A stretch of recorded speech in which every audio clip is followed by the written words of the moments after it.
Hi, I'm Gayle Katzenback. I'm 20 years old. I was a former student at St. Mary's College, and I have Ewing sarcoma. First of all, she started having symptoms in March of 2015. We've seen our family doctor twice. She went to emergency 3 times, and long story short, we finally were able to get her in Texas to see a series of doctors that brought us to a diagnosis on December 23rd, 2015. So we were living in Austin, Texas, and at that time we were home up in Canada for Christmas, as we were living in both places. And we went to the doctor Gayle actually ended up getting some samples taken, and there was a concern that it might be cancer, but we weren't sure yet. So they sent us home to Canada, and then on the 23rd of December, just a couple of days before Christmas, they told us that we needed to get back to the hospital right away and start treatment because it's official at that time.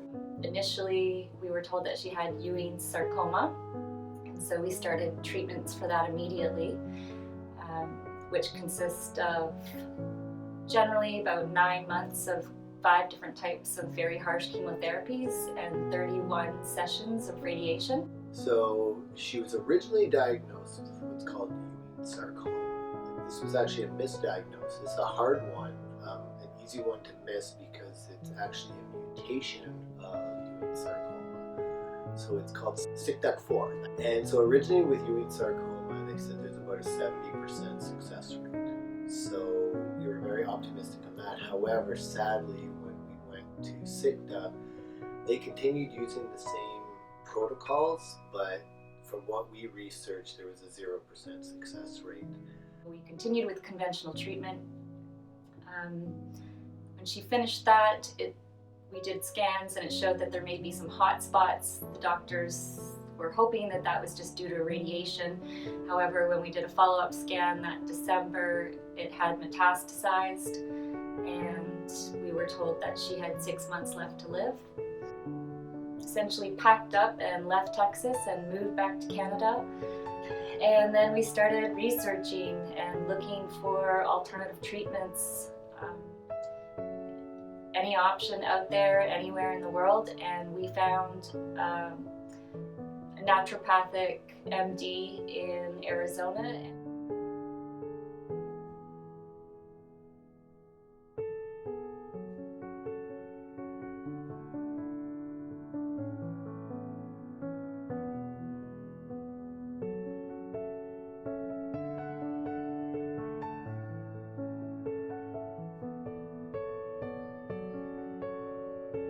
I am Gayle's mom, and I've known her since a pregnancy test came back positive in the summer of 1996. But I got to meet her face to face March 5th, 1997 at 11:56 p.m. Hi, my name's Gayle Katzenback, and I'm Gayle's baby sister. I've known Gayle since the day I was born. Hi, I'm Gayle's grandpa, and but better known as Papa, and Gayle herself gave me that name when almost the first word she could speak. Well, it's Grandma Gayle, sharing some precious memories of our Gayle. I'm Auntie Jane. Some of the words I would use to describe Gayle is full of laughter and full of grace. I've known Gayle since we were in grade 9 in 2011. We had a few classes together and we were locker neighbors that year, but it wasn't until the following year in grade 10 when we became best friends. Hi, my name is Rob Sandvik, and I had the honor of calling Gayle Katzenback one of my best friends since 2011.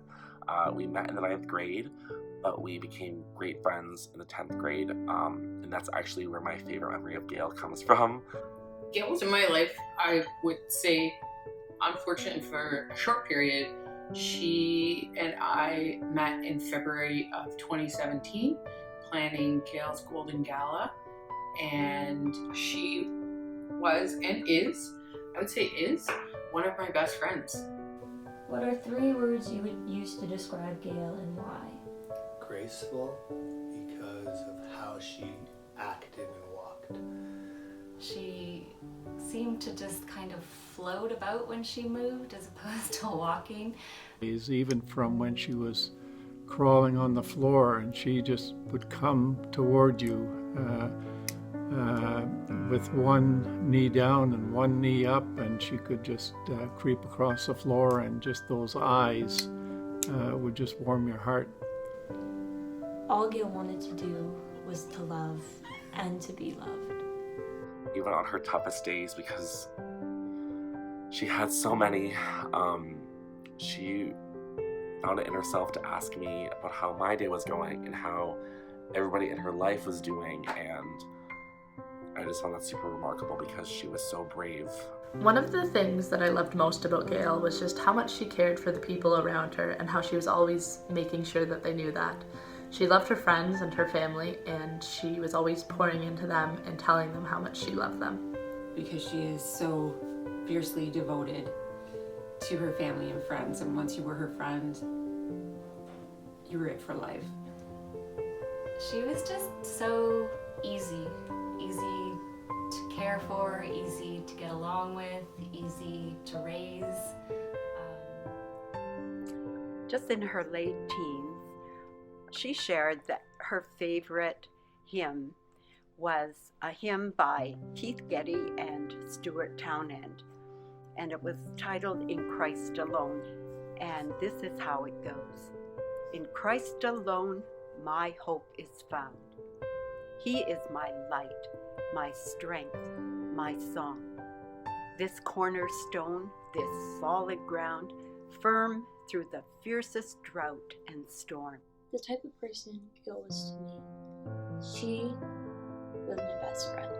Not only was she my best friend, but she was my sister, and I was so blessed to be able to have that relationship in my life, because not a lot of siblings that I've met had the same relationship that Gayle and I had, and that is something that I hold so close to my heart. She was so protective of me, and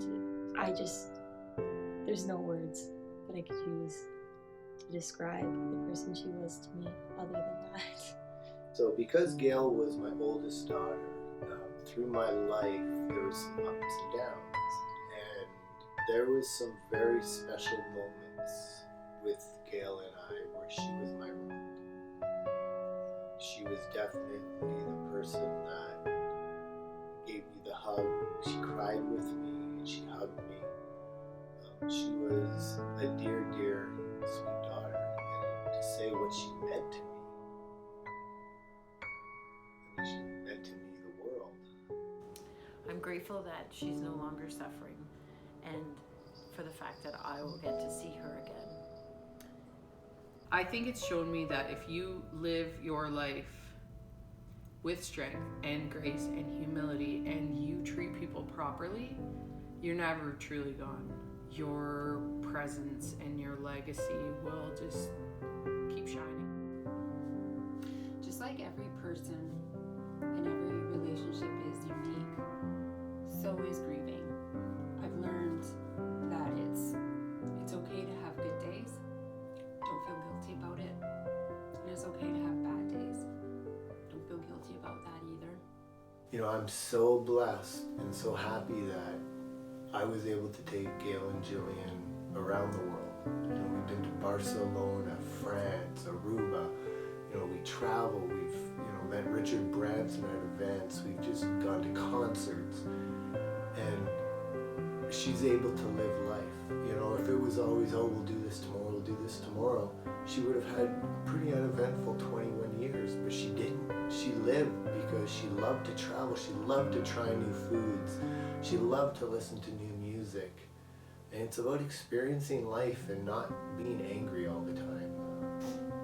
I have a lot of gratitude to both of my stepdaughters, and before Gayle had even passed, on the day that I would say I began mourning, was the day I received an email from a Ewing sarcoma specialist that basically just reiterated what the doctors at Mayo Clinic had already told us.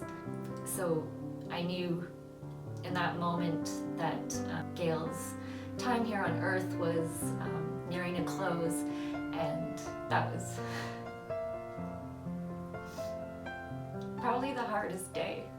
But Jillian was there for me and just really talked me through it, and I'm still amazed to this day on how she was able to express her love and faith in our God, and how adamant she was that that's where Gayle was going to be going. And just seeing this 18-year-old demonstrating to me her strength and faith and belief in that Gayle would be in a better place just really kind of set me straight and gave me a new perspective that really helped me to move forward through the following month up until Gayle's passing and every day since.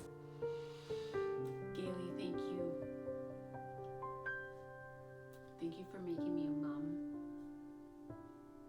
Thank you for being such an incredible daughter. Thank you for being the best big sister you could be. Thank you for being such a loyal and wonderful friend. Thank you for continuing to impact this world. Most of all, thank you for loving me. Gayle, I miss you more than I can put into words, and I think about you every day, and I hope I'm making you proud somehow. I hope you like the new Vampire Weekend songs, because I think you would, and we all miss you very much, and I'm so thankful that I got to be with you for the time that I did, and you're gonna live on forever, I can promise you that, and we're all doing okay, I promise. So I miss you, Gayle, but I know you are watching over us always. I will always love Gayle. I know you love me, and I know you know I love you. And I remember before you got diagnosed with cancer and you were going to school, you were actually living here with your sister in the Sioux while me and Charlene were testing in Austin for a couple months. And I asked you, I said, you know I love you. And you said to me, Dad, you never have to say that to me again. I know you love me. That's amazing to know as a father.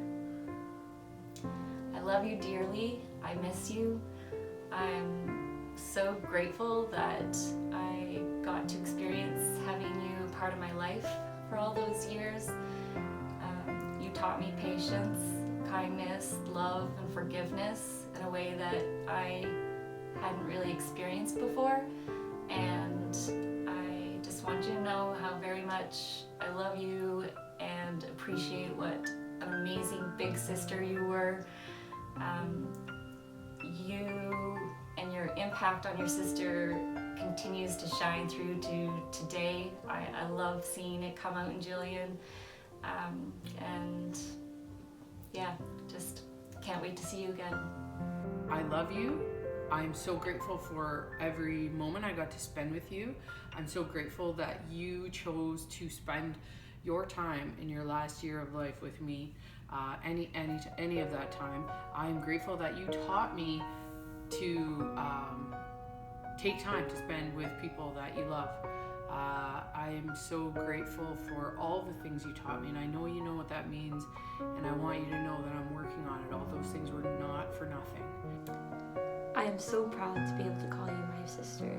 There's nothing in the world that compares to the love and appreciation that I have for you. You were my absolute #1 best friend and my biggest supporter. So thank you so much for protecting me, guiding me, and showing me new things and doing everything a big sister should do and more. I am just forever grateful for the 18 years I was able to get to know you, and I will take the lessons and love you show me with me wherever I go for the rest of my life. with that, love, Gayle. I will always love Gayle. Love, Gayle.